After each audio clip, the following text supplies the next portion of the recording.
আজকের এই চমৎকার বিশ্লেষণে সবাইকে স্বাগত। আজ আমরা রূপপুর পারমাণবিক বিদ্যুৎ কেন্দ্র নিয়ে আমাদের হাতে আসে একটা খুব অদ্ভুত বলতে পারেন বেশ চমকপ্রদ একটা অডিও ট্রান্সক্রিপ্ট বা লিখিত রূপের একেবারে গভীরে ঢুকব। ব্যাপারটা কিন্তু সাধারণ কোনো আলোচনা নয়।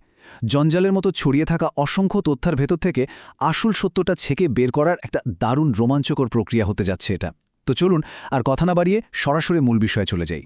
এই যে স্ক্রিনের লেখাটা একটু খেয়াল করলেই বোঝা যাবে তথ্যগুলো ঠিক কতটা এলোমেলো আর খণ্ডিত। একটা স্বয়ংক্রিয় সিস্টেম যখন মানুষের কথা ঠিকমতো ধরতে পারে না, তখন ঠিক কী অবস্থা হয়, এটা তার একটা পারফেক্ট উদাহরণ। এই যে বারবার ফরেন বা বিদেশি শব্দটা দেখতে পাচ্ছি, সিস্টেমটা রীতিমতো কনফিউজড হয়ে হাল ছেড়ে দিয়েছে। কিন্তু মজার ব্যাপার কি জানেন, এই বিশৃঙ্খল আর বিভ্রান্তিকর শব্দের পাহাড়ের ভেতরেই কিন্তু লুকিয়ে আছে আমাদের আজকের আসল ক্লু। আচ্ছা, এবার এই গোলমাল থেকে কাজের জিনিসগুলো একটু আলাদা করা যাক। বিশাল ডেটা নিয়ে কাজ করার সময় এই অপ্রয়োজনীয় অংশগুলো ছেটে ফেলাটা একদম মাস্ট। একদিকে আছে ট্রান্সক্রিপ্টের সেই নয়েজ বা গোলমাল, ওই যে অসংখ্য ফরেন ট্যাগ যেগুলো আসলে আমাদের কোনো কাজেরই না।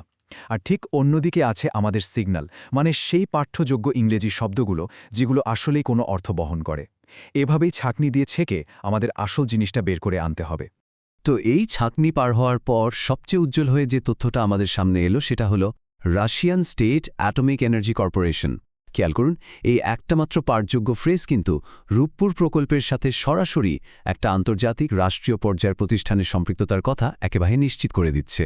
হাজার হাজার অবদ্ধ শব্দের ভিড়ে এই নামটার আলাদাভাবে থাকাটাই কিন্তু আমাদের আজকের সবচেয়ে বড় ফাইন্ডিং। আর ঠিক এর পরে সেই বিশাল গোলমালের ভেতর থেকে আমরা আরও একটা মাত্র তথ্যই উদ্ধার করতে পেরেছি, আর সেটা হলো ইলেকট্রন কয়েল অপারেশন। এটা পুরোপুরি একটা টেকনিক্যাল বা কারিগরি শব্দ। ভাবুন একবার, একদিকে পেলাম একটা বিশাল প্রতিষ্ঠানের নাম, আর অন্যদিকে একদম স্পেসিফিক একটা প্রযুক্তিগত প্রক্রিয়ার কথা।